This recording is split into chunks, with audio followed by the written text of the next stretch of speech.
Assalamualaikum warahmatullahi wabarakatuh. Kami dari kelompok 8 akan mempresentasikan beranggotakan Anissa Siti Azizah 126311203061, Neni Nur Cahyati 126311202043, Devi Anggara ini 126311202053. Baik, saya akan mempresentasikan tentang analisis data dan penulisan teori. Konsep analisis data kualitatif adalah upaya yang dilakukan dengan jalan bekerja dengan data, mengorganisasikan data, memilah-milah menjadi satuan yang dapat dikelola, menginvestasikannya, mencari, menemukan pola, menemukan apa yang penting dan apa yang dipelajari, dan memutuskan apa yang dapat diceritakan kepada orang lain. Di pihak analisis data, prosesnya itu berjalan sebagai berikut. Yang pertama, mencatat yang menghasilkan catatan lapangan. Dengan hal itu diberi kode agar sumber datanya tetap dapat ditelusuri. Yang kedua, mengumpulkan, memilah, mengavisifikasi, mengsintesiskan, membuat ikhtiar, dan membuat indeksnya. Yang ketiga, berpikir dengan jalan membuat agar kategori data itu mempunyai makna, mencari dan menemukan pola dan hubungan-hubungan, dan membuat temuan-temuan umum. Baik, menurut Jenisi Menduri, tahapan analisis data kualitatif adalah sebagai berikut. 1. Membaca atau mempelajari data, menandai kata-kata kunci dan gagasan yang ada dalam data.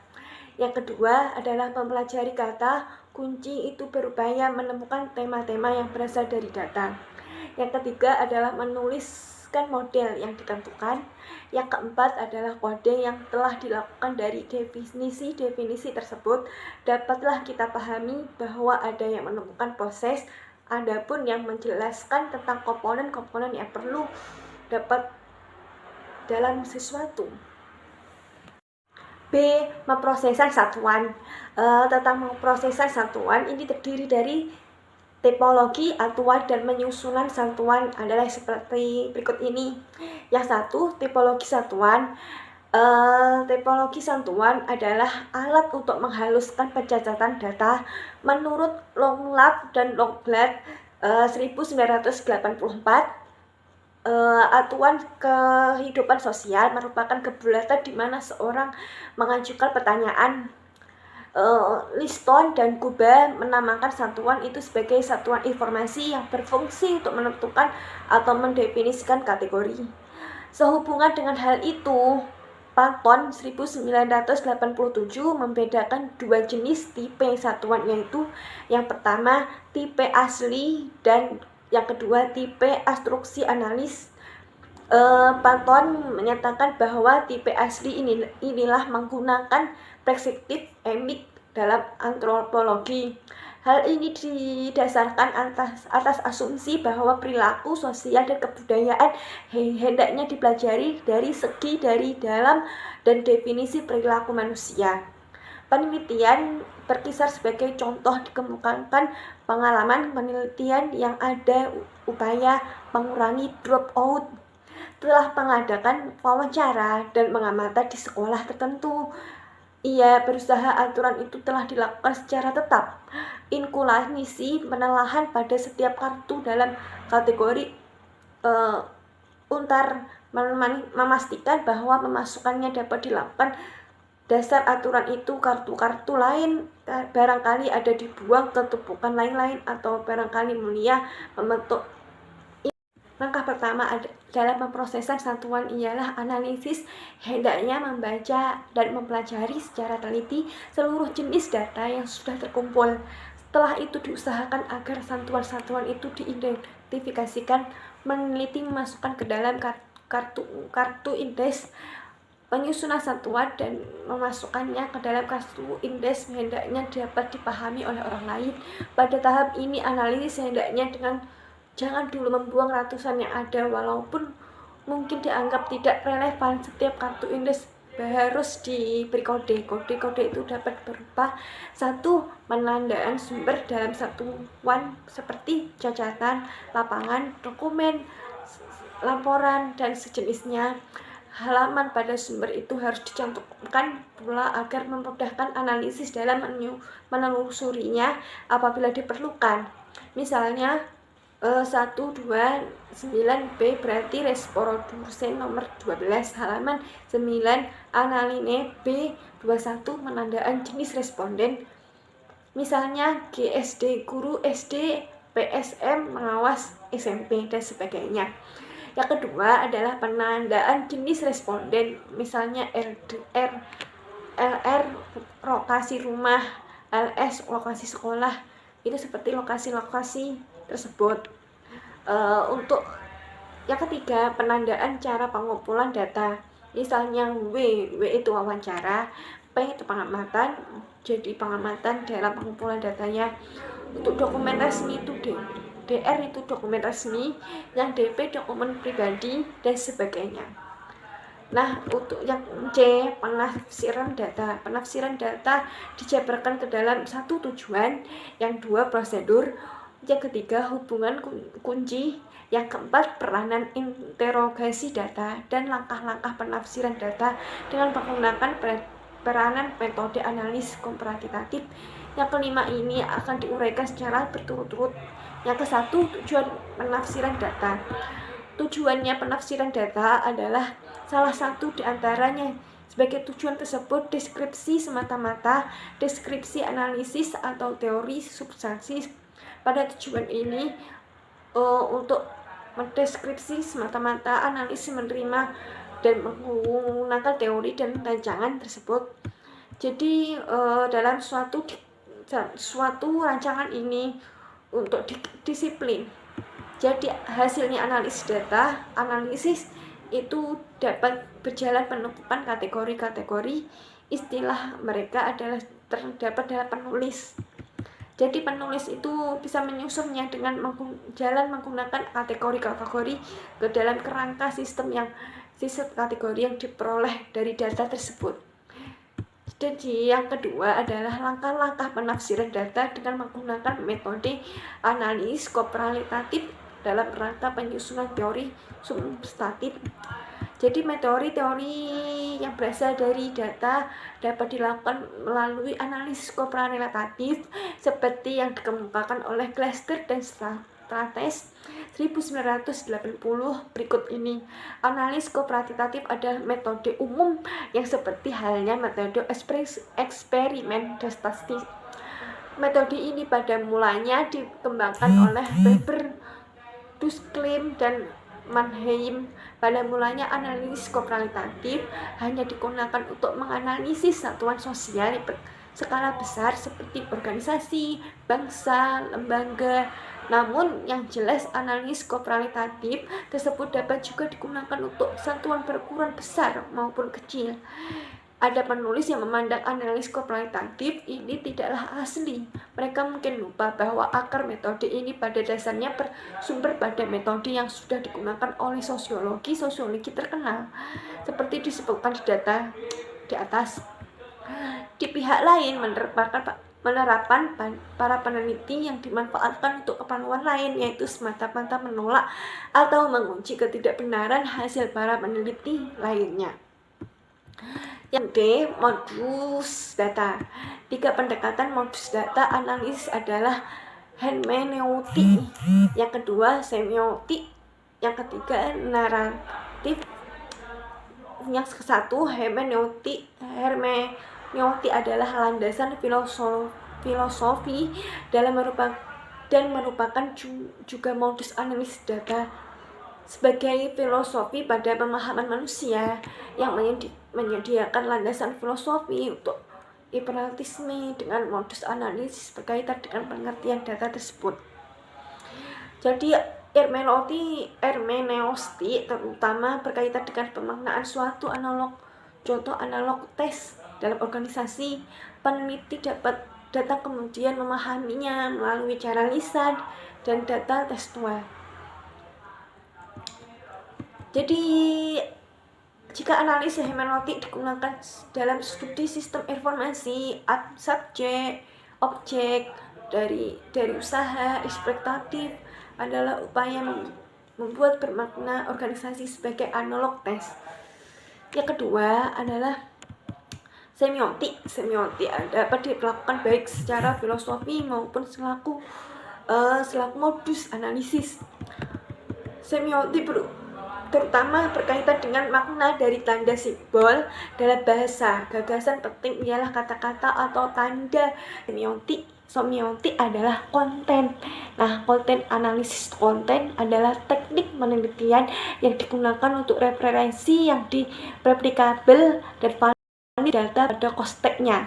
Peneliti mencari bentuk dan struktur serta pola yang diperaturan dalam tes dan membuat kesimpulan atas dasar keteraturan yang ditemukan itu.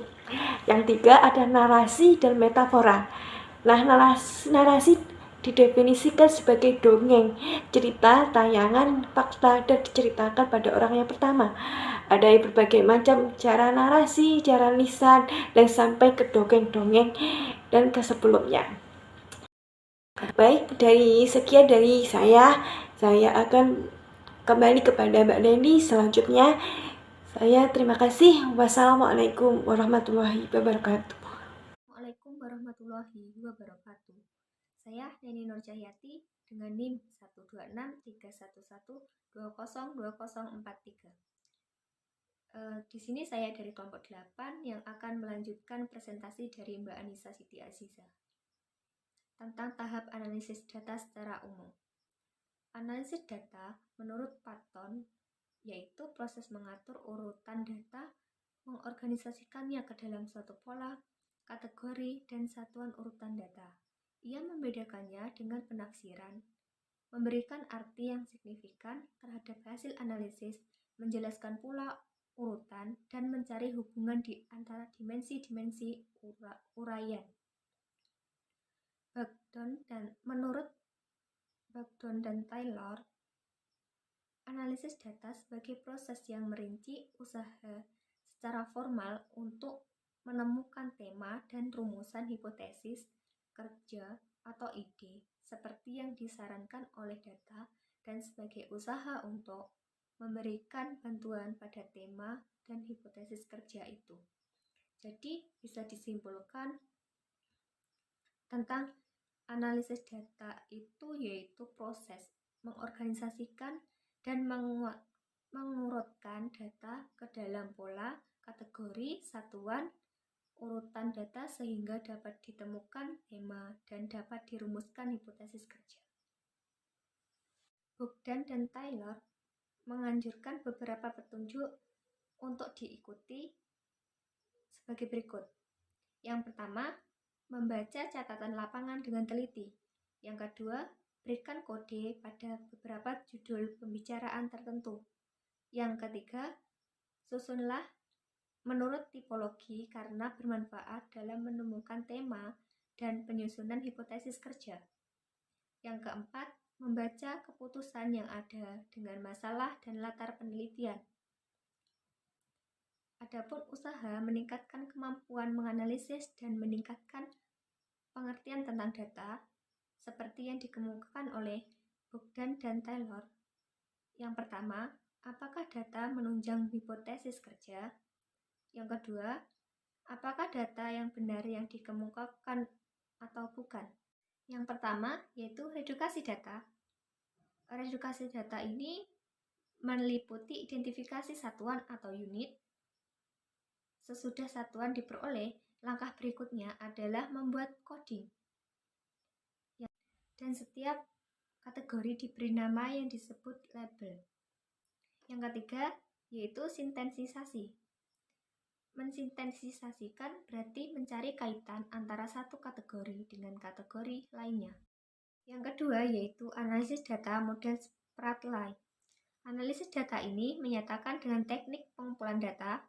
Adapun keseluruhan proses penelitian terdiri atas pengamatan deskriptif, analisis domain, pengamatan berfokus, analisis taksonomi, pengamatan terpilih, analisis komponensial, dan diakhiri dengan analisis tema. Analisis-analisis tersebut dapatlah dikemukakan sebagai berikut. Yang pertama, analisis domain. Analisis domain dilakukan terhadap data yang diperoleh dan pengamatan berperan serta wawancara atau pengamatan deskriptif yang terdapat dalam catatan lapangan yang dapat dilihat di buku lampiran. Yang kedua, yaitu analisis taksonomi. Dilakukan pengamatan analisis data kualitatif dengan model Miles dan Huberman. Miles dan Huberman pada tahun 1984 dalam buku Sugiono mengemukakan bahwa aktivitas dalam analisis dan kualitatif dilakukan secara interaktif dan berlangsung secara terus-menerus sampai tuntas, sehingga datanya sudah jenuh. Aktivitas dalam analisis data adalah data reduction, data display, dan verification. Pada dasarnya, ini didasarkan pada pandangan paradigma yang positif. Hal ini ditegaskan oleh kedua penulis itu pada pendahuluannya. Analisis data itu dilakukan dengan berdasarkan diri pada peneliti lapangan. Apakah satu atau lebih dari satu situs? Jadi, seorang analisis sewaktu hendak mengadakan analisis data harus menelaah terlebih dahulu apakah pengumpulan data yang telah dilakukannya satu situs atau lebih dari dua situs. Penelitian itu kemudian diadakan pemetaan atau deskripsi tentang data itu ke dalam apa yang dinamakan matriks. Analisis data, mereka jelas menggunakan matriks. Dengan memanfaatkan matriks yang dipetakan, maka peneliti mulai mengadakan analisis apakah membandingkan, melihat urutan, ataukah menelaah hubungan sebab akibat sekaligus. Model Miles dan Huberman sebagai berikut. Analisis terdiri dari 3 alur kegiatan yang terjadi secara bersamaan, yaitu redukasi data, penyajian data, penarikan kesimpulan, dan verifikasi. Dan yang terakhir adalah analisis data kualitatif dengan model Bogdan dan Bigland.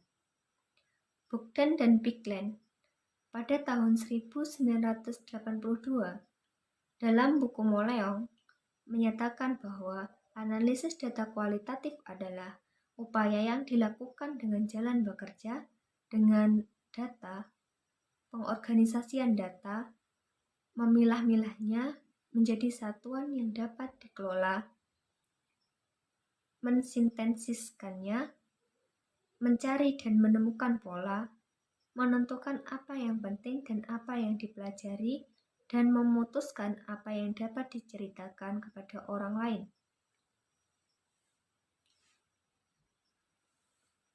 Sekian dari saya. Selanjutnya akan disampaikan oleh teman saya, Devi Trianggraini. Terima kasih. Wassalamualaikum warahmatullahi wabarakatuh. Perkenalkan, nama saya Devi Trianggraini dengan nomor NIM 126311202053. Di sini saya akan melanjutkan penjelasan dari rekan saya dengan judul Analisis dan Interpretasi Data. Di sini analisis dan interpretasi data itu ada yang namanya analisis data kualitatif dengan model Strike dan Corbin. MZ 2010 itu menjelaskan bahwa analis data kualitatif itu khususnya dalam peneliti itu terdiri atas 3 jenis. Yang pertama itu ada pengelolaan, terbuka, dan yang kedua itu ada pengorderan ketiga berporos, dan yang terakhir itu ada juga pengorderan yang selektif. Adapun itu, ada 4 pemikiran penting yang harus dilakukan sebelum melakukan analisis data.